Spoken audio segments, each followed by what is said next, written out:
Welcome to our first video where we try to unveil some of the mysteries of Montessori. Now, in opening this video, you see the first mystery. What is that basket always sitting next to a teacher giving a lesson? Well, that basket is pretty much just a basket of tools and things that a teacher might need to use when giving a lesson. It varies between teachers, but I'll show you what I always keep in my basket. The first thing I always keep in here are pencils and highlighters in case we need to record anything. The other thing I keep are some Sharpies. I namely keep the black because I might write with that occasionally, and then I also keep the red, blue, and green. In Montessori, everything we do has a purpose, including colors. A lot of times you might see the red, blue, and green utilized to indicate place value. In Montessori, this is the units, then you have your tens, and then you have your hundreds based on the colors. Today I'm going to use the red marker, but I'm going to use it for a different reason. You also might find scissors and tape, and you'll also usually find some little strips of paper, because little strips of paper are so important when we want to teach students the language of the content, or as we call it, nomenclature in Montessori. I also keep a little basket of paper clips, pins, push pins, and all kinds of things. Today, though, out of mine, I'm going to be pulling out, this is actually a bread holder, and so I've colored it red, and you'll see why when we go over our lesson. So that is a lesson basket. Today I'm going to teach you about the addition snake game. This is what a student might pull off of a shelf, and in this unit are 3 boxes. In those 3 boxes are some really important materials. In the first one, you'll find golden bead bars. These are our 10 bars. In the second, you will find a mix of colored bead bars. In here are 5 bead stairs. In a younger grade level, you might limit how many bead stairs you place in the box just to make this a little bit better. And the last box is empty because I have already taken the materials out to show you more about the addition snake game. In our black and white box, these are called placeholders. And what we do with these placeholders in our snake game is use them to do exactly what it sounds like, hold our place. This is a bead stair, which I was telling you is in our middle box here with a red lid.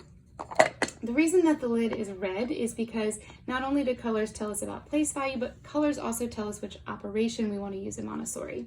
And so this operation of red means addition. So that's why I'll have a red marker today, and I'll also have a red bread clip to help me keep my place.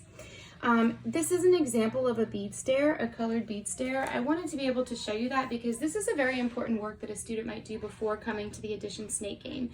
Because work with the short bead stair allows children to then show and give a quantity with color. So a child might be able to say, ooh, I see this light blue means 5, or white is 7. So they're able to see a quantity and associate that with a color. When we have the placeholders in black and white, the reason that you see our numbers past 5 with white is because when we take away the colors of the bead stair that they've been working with, we still want them to be able to quickly know how many that bead bar is. Before this, they might have also done either the spindle box or the number rods so that they could start looking at the names and the numbers with a precise quantity or meaning. When they get to this game, they'll have all of that in their back pocket to use to be able to help solve this. In the addition snake game, our goal is going to be able to make 10. So our direct aim is what we would call it. We want to make 10 in as many ways as possible. Indirectly, students are really going to internalize and have the intuition of addition, be able to concentrate, memorize, and do a little more logical thinking when we do this. So let's get started. In the first presentation, I'm going to show you the basic structure and use of the snake game. I'm going to get this bead stair out of the way and our title of the addition snake game. I'm going to leave the place value holder or the placeholders out, though we will not be using those right away. Our first equation for this presentation is going to be 7 plus 3 plus 6 plus 4 plus 8 plus 2. So we'll give this equation to our students and we'll ask them to then set up the equation.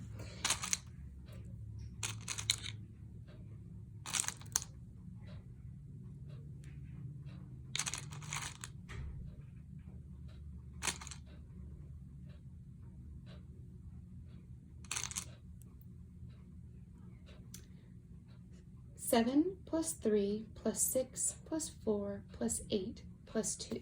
Something we also might do at this point is just use the word, kind of like a name drop, of addend, because these are each addends 1, 2, 3, 4, 5, 6 add-ins. So we might use that nomenclature just out loud so they can hear us say it.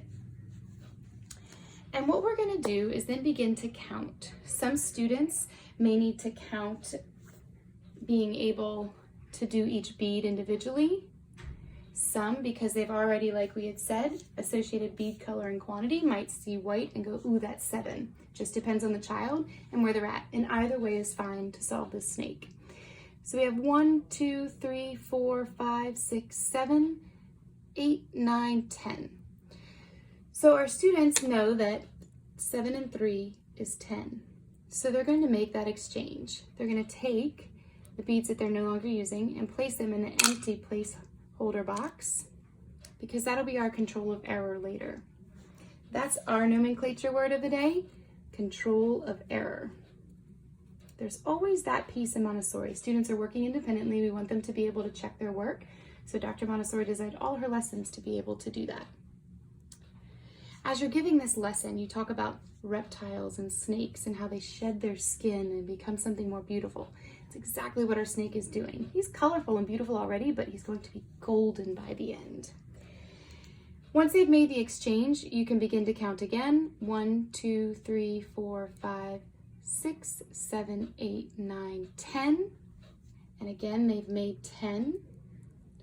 They know that 6 and 4 is 10. They take that, place it here, and exchange it for a 10.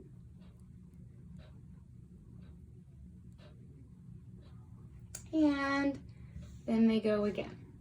1, 2, 3, 4, 5, 6, 7, 8, 9, 10. Well, isn't that beautifully done? They've made 10. They put these in the placeholder box. And now they've made a beautiful golden snake. Notice we didn't have to hold any places. They were paired just beautifully so that we could end up with exactly 30.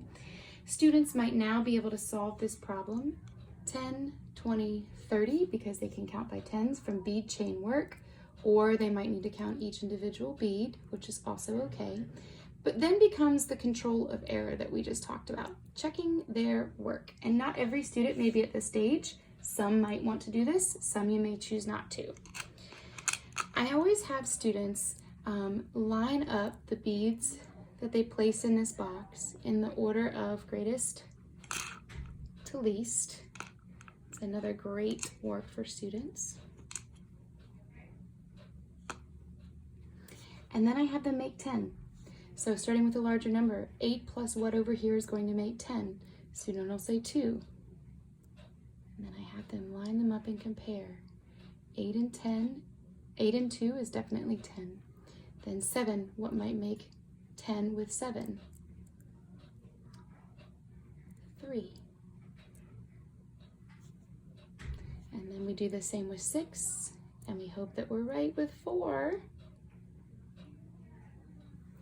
to check our work. As an extension, you might have them write down these individual problems. 8 plus 2 is 10. 7 plus 3 is 10. 6 plus 4 is 10. And this would be a beautiful work for students to accomplish. This is presentation 1 of the snake game.